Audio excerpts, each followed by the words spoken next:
So magbasa rin tayo ng ilang komento ng mga brads natin dito sa post ko na to. So basahin natin isa-isa. Itong komento na to galing ito kay Brother Triskelion of Valencia. Ako dispatcher lang ng jeep patung San Pablo at Santa Cruz, Laguna. Minsan nagugulat ako, pulis titigil sa tapat ko sabay sabi, "Kuyang, baka may naman ako sa'yo." Si Attorney Timog, naging ka-chapter ko pa, 1984 ako, final, 40 years na ako sa ating kapatiran. Ayun o, tanda no. Hindi tayo, charot lang. Ang tagal na sa kapatiran, tol. Salute sa'yo. Ito namang komento na to ay galing kay Brother Okram Osin. May mga brad po tayong magtataho sa PGH Hospital, meron din po sa Caloocan. Kahit ganun po trabaho nila, kamayan po natin sila. Yun, very good brother. At may mga brad din po tayong basurero. Ang trabaho, taga Nabotas, nakasalubong ko siya habang nag-aakot sila ng basura sa may area 1. Nag-handsign lang siya sa akin pero inabot ko yung kamay niya kahit marumi. Bilang pagrespeto at pagiging proud sa kanya. Nag-alcohol na lang po ako ng kamay after nun bilang pag-disinfect na lang po. You know, palakpakan natin si brother, no? Kahit ganun yung mga trabaho ng mga brad nakita niya, is kinamayan niya pa rin. Salute sa'yo, tol. Kung mapanood mo man to, salute sa'yo. Galing naman to kay Brother Java de la Cruz. Yan yun pinakamali sa lahat. Kahit ano estado sa buhay ng isang brad, kakamay ka pa rin at walang masama doon.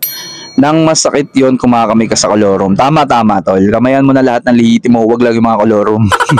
Ito naman, galing ito sa isa sa pinakamabait na chairman na akin nakilala at nakasama. Siyempre kay Chairman Jesus Christ. Pasabi, Brad Lakay, dito siya magtinda ng taho sa Tagaytay. Di ko lang siya kakamayan, bibili pa ako. You know, punta ka doon, tol. Bibili lang chairman yan. Yes!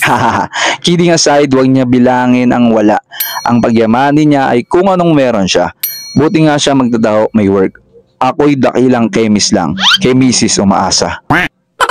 Dito daw yan, chairman. I know you.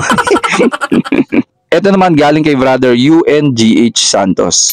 Sa buhay Pratman, hindi talaga may iwasan yan, tol. Hindi na lang natin alam kung nahiya or talaga sadyang ayaw lang talagang kumamay ng iba natin mga kapatid dahil sa simpleng pamumuhay na meron tayo.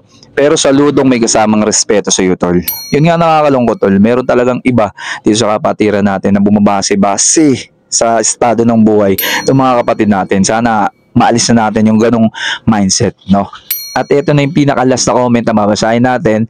Galing ito kay Brother RM Potpot Colante. May iba kasing brad na mataas ang tingin sa sarili.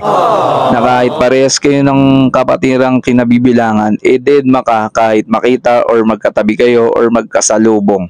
Totoo po yan, totoo yan.